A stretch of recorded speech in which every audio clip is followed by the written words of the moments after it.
आप सभी भाई-बहनों का सर्व कल्याण वृक्ष की प्रश्नोत्तर ज्ञान कक्षा में एक बार फिर स्वागत है। देखिए, कल-परसों में हमारी एक वीडियो शॉर्ट्स में रिश्तों की अलग-अलग स्थितियों पर कुछ प्रकाश डाला गया था।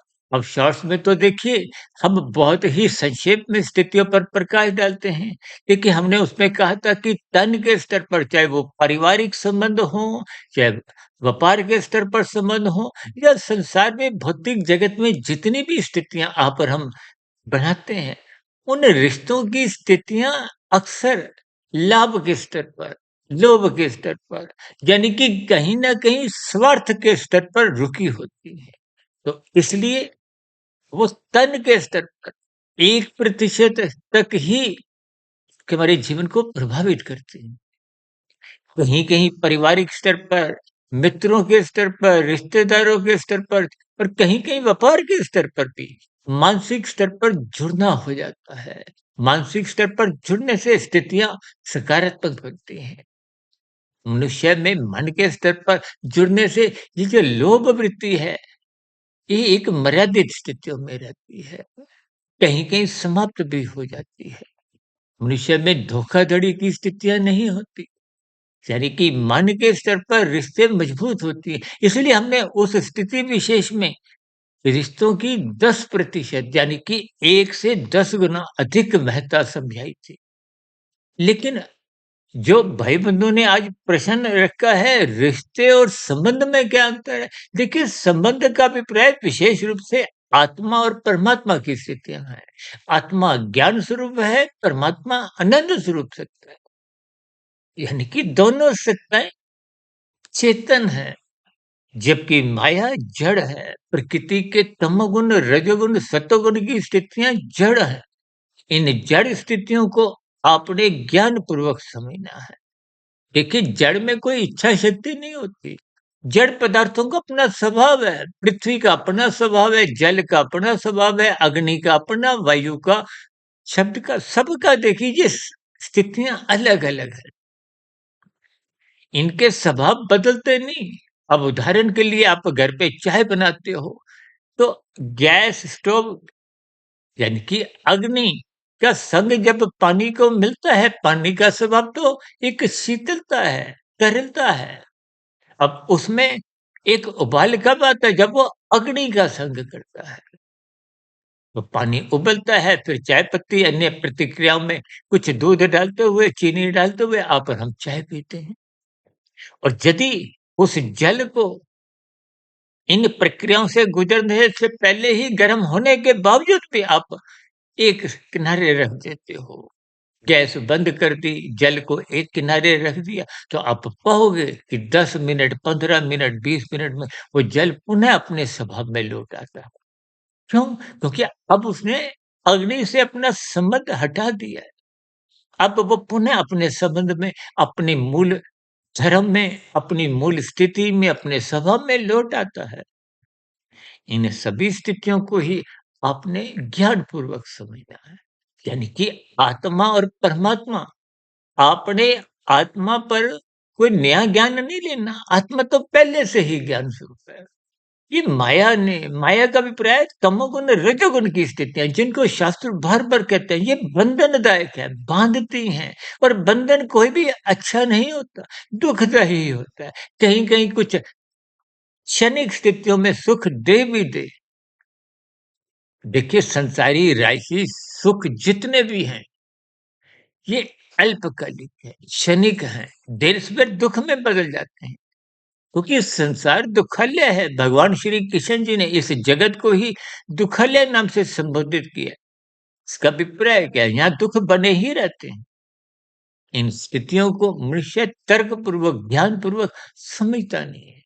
यानी कि रिश्तों का संबंध स्थूल शरीर के स्तर पर है, सूक्ष्म शरीर के स्तर, मन बुद्धि के स्तर पर भी है, लेकिन चेतन सत्ता आत्मा और परमात्मा का नित्य संबंध है। इस संबंध को आप और हम समाप्त नहीं कर सकते। आत्मा सत्य चित है, जबकि माया सत्य है, लेकिन जड़ है। इस जड़ में जो किन्हय प्रकृति की स्थितियों में आप हलचल देखते हो, वो परमात्मा की निर्गुण निराकार ब्रह्म सत्ता की मौजूदगी के कारण होती है। इसलिए इस संबंध को यानी कि आत्मा और परमात्मा के संबंध को आप समाप्त कर नहीं सकते। देखिए, मनुष्य योनि में आप कर्मों में निरंतर यदि एक निंदनीय स्थितियाँ बनाते हो तो कर्माशय बिगड़ता है। बिगड़ा हुआ क्रमशः अधोगति की स्थितियाँ। अब देखिए ना, सबसे निचली योनियाँ क्या है? वनस्पति योनियाँ हैं।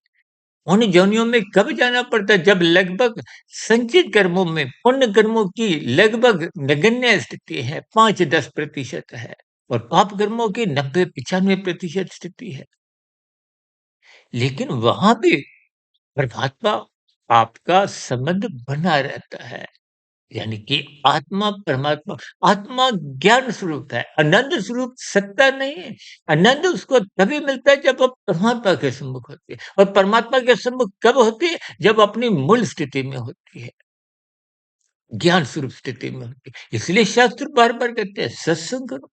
अब मनुष्य सत्संग को ही कुछ विशेष स्थिति से लेता हुआ इससे उदासीन रहता है। जबकि संसार के प्रति तो शास्त्र बार-बार कहते हैं इसकी उपेक्षा करो, मत घुसो। आज मनुष्य 24/7 इनमें छलांगे लगाता है। राजसी मनुष्यों की ही प्रशंसा करते थकता नहीं है। तो फिर जिसके फलस्वरूप रजोगुण में गहरे तल पे छलांगे लगाता है, तो फिर देर से फिर तमोगुण में गिरता है, कानून का उल्लंघन करता है, शास्त्र विरुद्ध पाप कर्म करता हुआ कर्माशय की, कार्यशरीर की स्थितियाँ, संस्कारों की स्थितियाँ बिगड़ जाती हैं। इन सभी स्थितियों पर आरंभ से ही चिंतन करें, भौतिक जगत के रिश्तों की स्थितियों को पहचाने, लेकिन परमात्मा आत्मा के संबंध जो नित्य है, ये सजातीय संबंध है। इसको पहचाने, ये अटूट संबंध है। केवल माया ने ही बीच में एक बाधा उत्पन्न की हुई। जैसे स्थूल शरीर का विषय भोगों का एक सजातीय संबंध है। माता के गर्भ में आपके हमारे शरीर का निर्माण विषय भोगों का ही परिणाम है। भले ही ये प्रकृति की एक व्यवस्था है, इसको ज्ञान पूर्वक समझें। यानी कि इन विषय भोगों का स्थूल शरीर के स्तर पर कहीं न कहीं आसक्ति कम अधिक रहती है। इस पर नियंत्रण पाने के लिए, मर्यादित स्थितियाँ रखने के लिए ही धर्म को प्रथम स्थान पे रखने की बार-बार शास्त्र कहते हैं। हम तो बार-बार कहते हैं, धर्म की चारदीवारी में ही ये अर्थ और काम रखो। चारदीवारी कमज़ोर होगी, सत्संग कमज़ोर होगा, ब्रह्म मुहूर्त में यदि आप नहीं उठते, तो निश्चित रूप से धर्म कमज़ोर होगा। कमज़ोर धर्म को फिर ये अर्थ और काम एक उल्लंघन करते हैं। उस चारदीवारी को एक लाँघ जाते हैं या उस चारदीवारी को ही तोड़ देते हैं। क्योंकि धर्म की चारदीवारी यदि कमज़ोर है, सत्संग नहीं है, ब्रह्म मुहूर्त में उठते नहीं, तो फिर ये अर्थ और काम बिगड़ जाते हैं, नाचते हैं और नाचने पे ये कानून का उल्लंघन करते हैं, शास्त्र विरुद्ध पाप कर्म कर जाते हैं। इसलिए जीवन में रिश्तों को और संबंध को पहचानें। मनुष्य जीवन में ही इस आत्मा परमात्मा के संबंध को आप और हम पहचान सकते हैं। सबसे पहचान बनती है ब्रह्म मुहूर्त में उठने, गुरुओं के प्रवचन सुनने से, शास्त्रों का स्वाध्याय करने से। इन सभी स्थितियों पर आप भी चिंतन करें, विचार करें। कल सुबह फिर मिलते हैं ब्रह्म मुहूर्त ज्ञान उपदेश कक्षा के किसी गंभीर विषय के साथ। तब तक आप अपने आध्यात्मिक मित्र सुधीर भाटिया फकीर को इजाजत दें। वीडियो विशेष को सुनते समय यदि आपको कोई मेरी बात बुरी लगी हो, उसके लिए मैं क्षमा चाहता हूँ। लेकिन इन सभी स्थितियों को आप तर्कपूर्वक समझिए। फिर भी आपके नया प्रश्न, कोई सुझाव, कोई आपत्ति का सदा ही नीचे दिए गए कमेंट्स बॉक्स पर स्वागत है। चर्चा विशेष को सुनने के लिए आप सभी भाई-बहनों का बहुत-बहुत धन्यवाद। और दूसरी विशेष बात, आजकल हमने देखी शॉर्ट्स के ज़रिए दिन में 4, 5, 6 वीडियो प्रसारित करना आरंभ किया है। उन स्थितियों को भी आप सुनते हुए अपने सात्विक स्थिति मजबूत कर सकते हैं। सभी भाई-बहनों का बहुत-बहुत धन्यवाद।